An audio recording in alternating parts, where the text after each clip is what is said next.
మీద పడి ఏడుస్తున్నారు. అసలు వాళ్ళు కోరుకునేది ఏంటంటే ఆయన సీఎంగా చూడాలి అనేసి కోరుకుంటున్నారు. అది 2019లో ఏం చేశారండి? పవన్ కళ్యాణ్ గారు నియోజకవర్గంలోకి వస్తేనే కత్తర్ షర్ట్లు వేసుకుని బయటకు వస్తారు వీళ్ళంతా. స్టేట్మెంట్లు ఇచ్చేయటం, బయట కూర్చొని మాట్లాడటం. అందుకే ఆయన తెలుసుకున్నాడు. ఇది కాపుల పార్టీ కాదు, ఇది అందరి పార్టీ. ఎక్కడ క్రమశిక్షణ తగ్గితే ఆయన ఒకటే సింగిల్గా ఉన్నాడు, నిబద్ధతగా ఉన్నాడు రాజకీయవాది. ఎవ్వరూ ఈ రోజుల్లో అలాంటి యువ నాయకుడు లేడు. ఇక్కడ ఏదో ప్రకాశం జిల్లాలో, ఉమ్మడి ప్రకాశం జిల్లాలో ప్రాబ్లం వచ్చింది, మొత్తం కమిటీ రద్దు చేశాడు.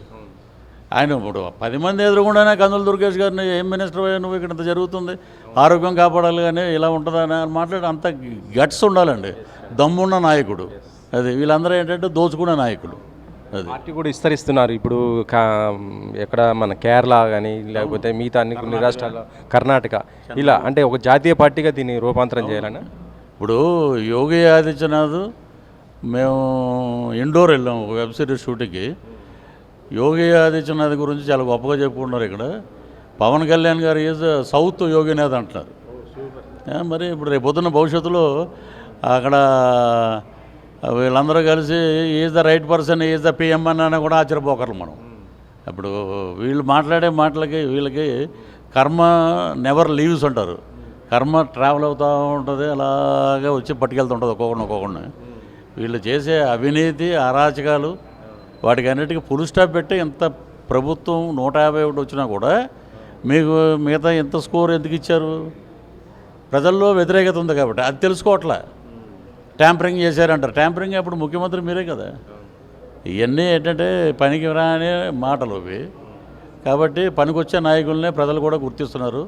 మాకు ఉచిత పథకాలు వద్దు, మాకు సరిపడే, మా కుటుంబానికి సరిపడే పథకాలు ఉంటే కూటమి ప్రభుత్వానికి మేము ఎప్పుడు గౌరవిస్తాం, ఎప్పుడు ఓట్లేస్తాం అంటున్నారు.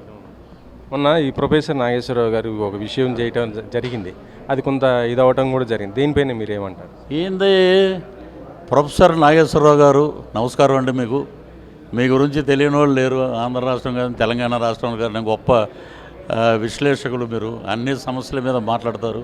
మీరంటే గౌరవం ఉంది. ఆయనకేంటో అదృశ్య శక్తి ఉన్నట్టుంది.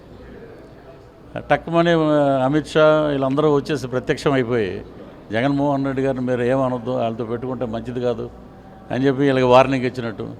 అది ఏంటో ఎందుకండి ఆయన ఎందుకు హాయిగా ఆ ప్రొఫెసరు అన్ని విషయాల మీద మాట్లాడతారు, దాని మీద మాట్లాడాలి. ఇవన్నీ దేనికి?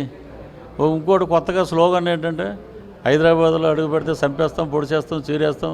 బండబూతులు అండి. అసలు మనం బూతుల్లో కూడా పరాకాష్ట బూతులు ఇవి.